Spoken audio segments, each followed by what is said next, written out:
इनके कोई झा जी हैं प्रवक्ता जेडीयू के, एकदम बौखलिया गए हैं कि ये क्या हो गया, क्योंकि उनके वहाँ बौखलियाहट होने का, और ऑलरेडी बगावत जीतन राम मांझी कर चुके हैं, चिराग पासवान की हालत खराब है, उसके बाद पशुपत पारस जो है इंडिया गठबंधन से अलग हो गए हैं। तो कुल मिला के इस वक्त इंडिया गठबंधन का जो पलड़ा भारी है, जो बेरोजगारों की फौज है, वो इंडिया गठबंधन का जो पलायन रोको और नौकरी दो वाले नारे से प्रभावित होकर के, पदयात्रा से प्रभावित होकर के बिहार का युवा वर्ग जिस तरह से इंडिया गठबंधन के साथ कदम से कदम मिला करके चला है, और बिहार की जनता खुद पीड़ित है, तो कुल मिलाकर के जो बौखलियाहट है ये साफ दिखाई देती है।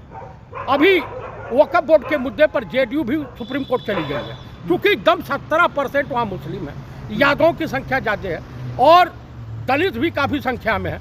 तो कुल मिलाकर के वहाँ पे पूरी तरीके से एनडीए गठबंधन की हालत पतली हो गई है। और आपको मैं बता दूं कि इनके जयंती के अवसर पर जिस तरह से बाबा साहब भीमराव अम्बेडकर का अपमान देश के प्रधानमंत्री, उस दिन न उनको पुष्पांजलि अर्पित किया, न गृह मंत्री ने अर्पित किया, और ये हरियाणा चले गए और वहाँ पे पंचर बनाने वाला और तमाम तरह का बयानबाजी करते रहे, और सेम डे में एटा में एक दलित की गोली मार की हत्या हो गई। वक्फ बिल को इंडिया गठबंधन भुनाना चाहता है, लेकिन मुस्लिम समाज बिहार का नीतीश कुमार के साथ है। बिल्कुल नहीं, ये गलत है। आखिर उनके तमाम जो पदाधिकारी हैं, उनके मंत्री हैं, इस्तीफा क्यों दे दिए? उनके एमएलसी इस्तीफा क्यों दिए? उनके वहाँ तेजी से भगदड़ क्यों मची? तो कुल मिलाकर के 12 से 14 विधायक आरजेडी के संपर्क में हैं, जेडीयू के। अब इनको प्रत्याशी जिताऊं, प्रत्याशी ढूंढे नहीं मिल रहा है जेडीयू के पास। रामविलास के लड़के चिराग पासवान के खिलाफ के पक्ष में अब कोई तैयार नहीं है। कहा ये डूबती हुई जहाज है, इनके कौन जाएगा? और अभी जो ये कौन सम्राट चौधरी, इनके नाम का ऐलान हुआ है कि ये मुख्यमंत्री का चेहरा होंगे, ऐसी खबरें आ रही हैं सोशल मीडिया। सम्राट चौधरी ने कहा है कि नीतीश कुमार ही मुख्यमंत्री होंगे अगले। भाई साहब, ये क्योंकि गठबंधन टूटे ना, अकेले बीजेपी वहां लड़ने को तैयार नहीं है, उनको किसी न किसी का सहारा चाहिए। आप जिसकी बात कर रहे हैं वो हरियाणा के मुख्यमंत्री थे, उन्होंने बोला है कि सम्राट चौधरी को मुख्यमंत्री बनाया जाएगा। हरियाणा के मुख्यमंत्री ने बोला ना, हाँ। तो इनकी मंशा साफ जाहिर हो गई है कि नीतीश कुमार किनारे लगा दिए गए। बाकी लल्लन सिंह और संजय झा नीतीश कुमार को बेच डाले हैं, जैसी करनी वैसी भरनी। आज तुम कांग्रेस की तारीफ कर रहे हो, जिस दिन तुम जो है गृह मंत्री और प्रधानमंत्री के इशारे पर भाग करके इंडिया गठबंधन से एनडीए गठबंधन में गए, उस वक्त तुम्हें तनिको लज्जा नहीं आई? बताइए किस तरह से? अब आप विश्वास के काबिल हैं पलटू राम? बिल्कुल नहीं है। लेकिन चाचा, आपको ये भी पता होना चाहिए कि नीतीश कुमार को पहले ही मुख्यमंत्री का चेहरा बनाया जा चुका है। बिल्कुल नहीं बना गया है। एक नाथ शिंदे भी थे मुख्यमंत्री, अब क्या है, डिप्टी सीएम है।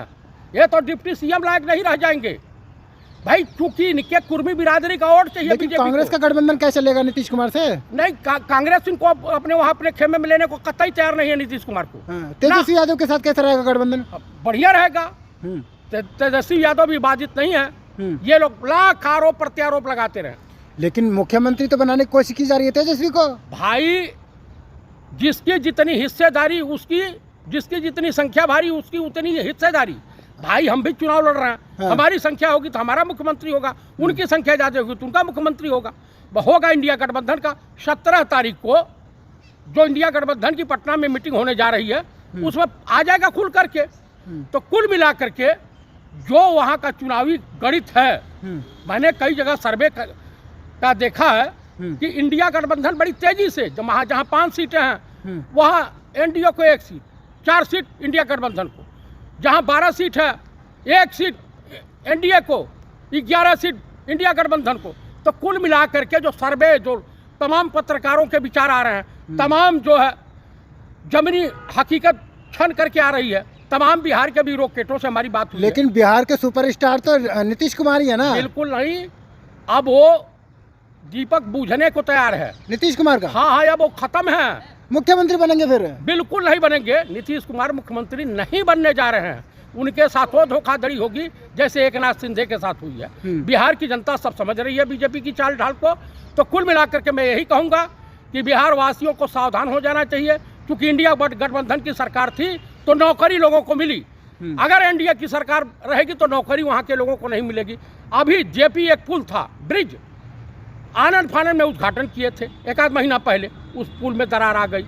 तो कुल मिलाकर के करप्शन इतना ज़्यादा बढ़ गया है बिहार में, इतनी लूट खसोट हो रही है जिससे वहाँ की जनता पीड़ित है।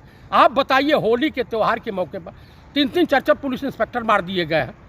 क्या हुआ आप मुझे बताइए कि उत्तर प्रदेश में भाई एनडीए की सरकार है ना, प्रयागराज में ठाकुरों ने एक दलित देवी शंकर को जला के मार दिया, एटा में कल गोली मार के हत्या दलित की कर दी गई।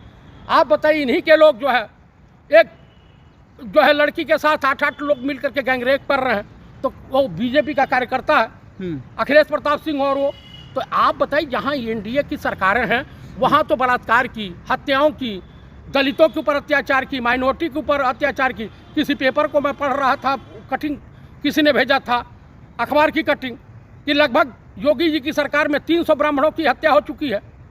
अखबार लिख रहा है, मैं नहीं लिख रहा हूँ। तो कुल मिला करके न ब्राह्मण सुरक्षित है बीजेपी की सरकार में, न ओबीसी सुरक्षित है, न यादव सुरक्षित है, न माइनॉरिटी सुरक्षित है, न दलित सुरक्षित है। तो आप बताइए सुरक्षित कौन है? तो क्या वक्फ का मुद्दा बिहार चुनाव में होगा? बड़ा भयंकर होगा। 17% वहाँ मुस्लिम मतदाता हैं।